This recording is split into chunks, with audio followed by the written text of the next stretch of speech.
Hello YouTube, Brent Peeler here with you. Coming to you from Narita. I'm here in Tokyo, Japan, just right outside of Tokyo, kind of on the edge of Tokyo. It's been 24 hours here.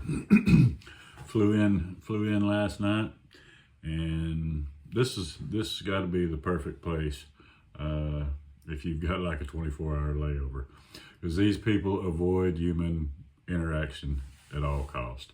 I mean, this whole place is set up for absolutely no human contact whatsoever. They don't even want you handing them money. They don't want to talk to you. They don't want, I've never been to a country where so many people needed a blowjob this bad.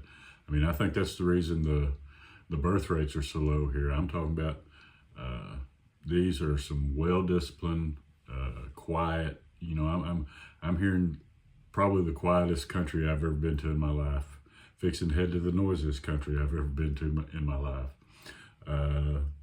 The people here follow the rules. There's no jaywalking. I don't care if there's no car coming. They're sitting there waiting on the little light to tell them to go. This is the most technically advanced country I've ever been to. I'm talking about everything is set up to where you have no human contact whatsoever. I mean, from the vending machines to even if you go to the restaurant, they pretty much don't want you talking to them there either. You can go to a machine and punch in your order, and it'll print you out a ticket, and then you give the ticket to them. They'll cook you whatever. I'm talking about, I don't know, it's a good thing, and it's bad. I see where you're coming from, Japan. I really do, because a lot of times I'm right there with you, but my God, sometimes you just want to say hi to somebody. I was sitting outside. I woke up this morning, went out there, and on the sign it said, if you, and it was in English, so it was meant for foreign people. It said, if you speak to somebody, speak gently, so you don't interrupt their their daily routine or their peace, or well. So I can respect that, but I've been here I've probably spent a little over a week here in all my travels. I did 3 days one time, 2 days one time, and then I've been here on a couple of layovers. But like I say, this is the perfect place if you just get out of the hustle and bustle of being in airports and all that stuff, being on airplanes, and you just got that vibe where you don't want to deal with nobody. Japan is the perfect place. I'm telling you, the perfect place. Even when you get off the airplane, they pretty much, you don't have to talk to anybody. You can go straight to the train station down on below ground. Go to the vending machine, type in your ticket, get on your train. People don't talk on the train. A whole subway, you'd think it'd just be loud and chaotic, and no, everybody is quiet. All of them looking at their cell phones usually. It's crazy. It really is. People line up. If you're on the escalator, they walk on the left and drive on the left here. So everybody's on the left. That way, if somebody is in a hurry, they can just walk up the escalator while everybody else is standing. I'm talking about, this is the most disciplined country that I've ever been to, no doubt, bar none. And like I say, I respect it, but at the same time, I'm like, God almighty, y'all people need some interaction. Y'all need to put this Hello Kitty down and fornicate a little bit. I don't know what the suicide rate is here, but I'd have to say it's got to be pretty high. I see why all them people was kamikazes, because man, I don't know. Like I say, I respect it. I'm here for another, I don't know, 5 to 6 hours probably. I'm gonna take a little courtesy shuttle to the airport about 10 o'clock. That's another thing. They kick you out of these hotel rooms at 10 o'clock in the morning, or this one does. So I was thinking, I'll just chill here till about 11 o'clock.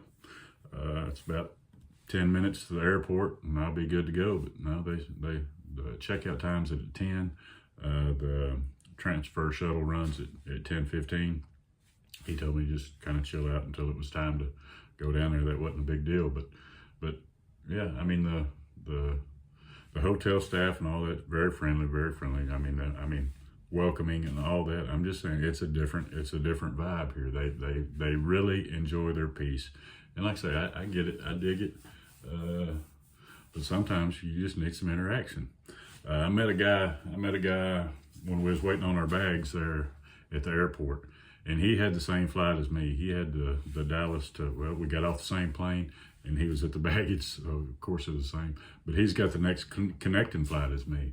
He's flying from Narita to Cebu, 23 and a half hour layover, and he just decided to stay the night at the airport.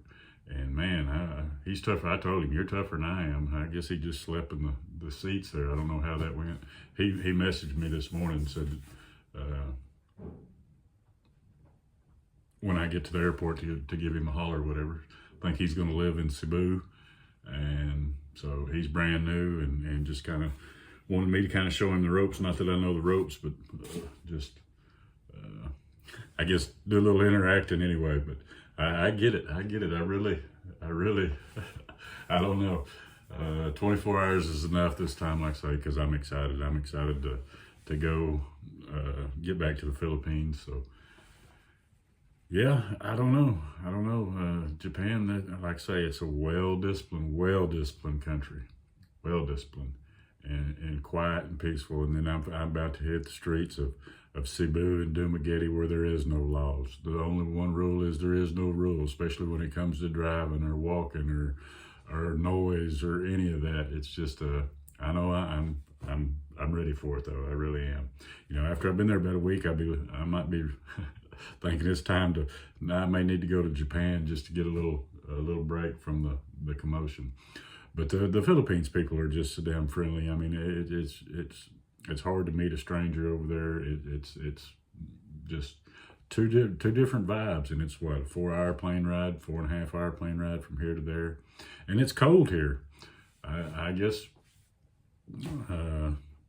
you know, you wouldn't think, you know, being in Southeast Asia or Asia or whatever, that there's that big of a climate, but it's just the temperatures here in Japan are about like it was in Oklahoma. You know, it was 40 degrees when I landed here. And the guy in the reception asked me if the weather's kind of similar. I said it's exactly what I left in the Dallas, Texas region right now. So that's the weather. That's the weather we got going on right now. Bunch of y'all said I didn't have a window in my hotel. Look at that window, but they got it to where you can black out, folks. I'm talking about they want their peace. They want their peace.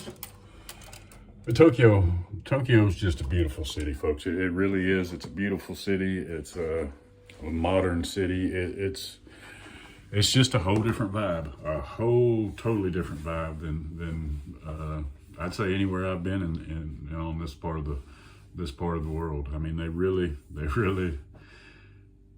enjoy their peace and their calm and it's a good place, but it'd probably get old after a while. I'll just say that. But anyway, I'm going to get off here and I'm going to get my stuff ready. It is, I don't know, probably 8:30, 9 o'clock in the morning. Like I say, I got about an hour.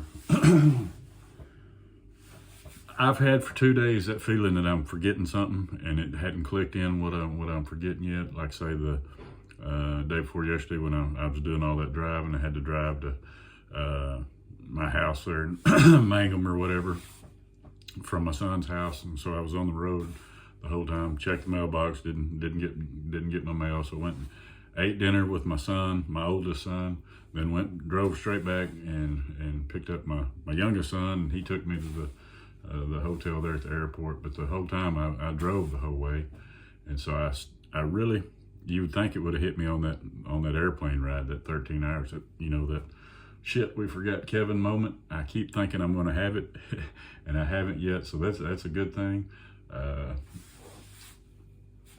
Yep, I was trying to think. Oh, I don't know if I'll do it in Cebu. Like I say, I'm headed to Cebu, and then tomorrow I'm going to go to Dumaguete. I'll show you what I packed, and I didn't pack a lot. When it comes to clothes, I packed more shorts than anything. But that carry-on, hell, I brought, I think, 4 bottles of Head Country seasoning. You know, the rub, like you I put it on everything. Put it on steaks, burgers, everything. Head Country, just the great big seasoning deals. I brought me a dill of pepper, a big dill of pepper, because in the Philippines, they grind it so damn fine it's like dust, or it's the big chunks, and I like it kind of in the middle. So I bought a big old dill of pepper. I brought just all kinds of bullshit, really, to be honest with you. A few electric gadgets and that kind of stuff. I didn't bring my GoPro. Gave my GoPro to my youngest son. He's a big duck hunter and deer hunter, and he'll put that thing to use. I used it one time on my little motorbike trip to Vietnam. Aaron used it there, doing a little snorkeling or whatever, and that's the only time I used it. So I got tired of toting that thing around. Give my drone to my oldest son. He's already flew it. He's already took it out on a little. I carried that thing for a year and never did. I'm not a technical savvy kind of guy, so all this shit, I know it would have took me about 15 minutes watching YouTube to figure out how to fly it, but I just never got around to it. Knew it wasn't going to, so I give that to him. But other than that, look at this. I mean, when I say no human contact, they give you a tablet at these hotels, and it's got everything on it. It's got your Wi-Fi information. Tells you pretty much the rules and wake up call. They don't even want you calling down there and say, "I had a wake up call." You set it all up on this tablet, and from your entertainment to everything, the review. I'm talking about everything. They cover their bases here at these hotels, because I mean you've got everything. You've got your hot pots. You've got your, and this is slimmed down a little bit compared to what it was. Last time there was like house shoes and the bathrobes and all that stuff. And when I was checking in, he said we keep that stuff down here now, because I guess these hot baths are a big deal in Japan. And I don't know, I've never been to one. If you got a tattoo, they consider that kind of dirty. I do have a tattoo, so I didn't want to go show up to the bathhouse and get rejected. I don't know what goes on at these bathhouses. Maybe that's where all the people are smiling. Maybe that's where maybe that's where the magic is happening, but it ain't happening on the streets. But I'm telling you, like I say, never been to one, and I would like to. I'm sure I could just cover up the tattoo and go in, but I never have messed with onsen. Is that what they're called? Or y'all leave it in the comments if y'all ever been to one or know what goes down there. I do notice they do offer in-house massage,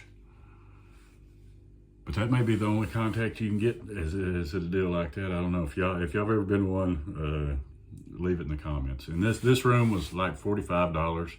I used some of my hotels.com points that I still had them forever, because I quit using hotels.com when they changed their system. I used them all the time, and every 10th night I'd get a free night somewhere. Well, they quit that. Now they went from giving you like 10%, that's what pretty much a 10% of what you paid for a free room. They give you like 1% now, so you can stay somewhere for $100. It may give you $2 credit, but I had about $20-something, so I just burnt that, and so I give $23 for the room after my little $23 discount or whatever it was. So now I'm gonna go to man. I found that Agoda and Booking I can get better prices here. One, because I think that discount that they give you in the hotels.com it's always $5 to $7 more than anywhere else. So now I just use Agoda and Booking, and don't even worry about reward points, because it just ain't worth it. I find better deals on those apps. So yep. Still pissed off about the Philippine Air deal, because I booked through American Airlines and was able to upgrade my seat and all that through American Airlines. But as soon as you get off that plane, American Airlines, the second flight is contracted through Philippines. I don't even know what terminal, what gate I'm supposed to go to. The guy down there looked it up on the reception, says he thinks Terminal 2, because, I don't know, he typed it in or whatever, but he's got more information than I have. And I've tried Philippine Airlines website, I've tried their app, I've put in my record locator, I've put in my ticket number, And it's just no help, no email, no nothing. But I go back to American Airlines and look it up. It shows the flight, but it don't give me any information. It don't tell me anything. And that the first time I thought, well, I'm probably overlooking it. It probably sent me an email and stuff. I'm real bad about not checking my emails. But no, I've been looking because I wanted to upgrade my seat because I don't want to, I want some leg room or whatever if possible. And it don't hardly cost, hardly anything on these once you're over here on this side of the world, because like Filipinos and them people, they don't pay extra for that kind of shit. Well, and a lot of them don't need it. They're shorter. I do know that, like, usually when I book a flight or even a ferry in the Philippines, usually if they see it's a foreign guy or whatever, they'll put you with a little more leg room. But I hope they do, because like I say, I hadn't been able to contact them, hadn't been able to check in. I hadn't, it's just part of it, I guess. But yep, 24 hours here in Tokyo has been a success. I don't think I've talked to anybody other than the reception guy. I don't know. It's funny. That's another thing. They don't hardly fold their money over here. All the money is like crisp, and when you put in money like for a machine, it'll spit you out the change. Even when you go to the store and try to pay them money, no, they want you to put it in a basket. They don't want no human contact. I mean, they really don't. And then once it spits your change, it spits it into a little bucket. You just grab it yourself. And the money's kind of weird. They've got like 1,000 is their lowest note, 1,000 yen, which is about $10, I think. Y'all can correct me if I'm wrong. But like dollars, they're all coins, and this is like a 500 yen. This is probably $5. That's my guesstimate, and I hadn't looked it up, but that's what I think compared to what I give for it. But the rest of these are just like, I don't know, just coins. It's kind of a lot different in the Philippines. Well, everywhere, a bunch of people get away from, like Vietnam, they don't even have coins. It's all paper money. But anyway, folks, I'm gonna get off here. Like I say, get ready to, I'll be back in the Philippines today. Catch you on the next one. This is Prince Trippin'. Peace.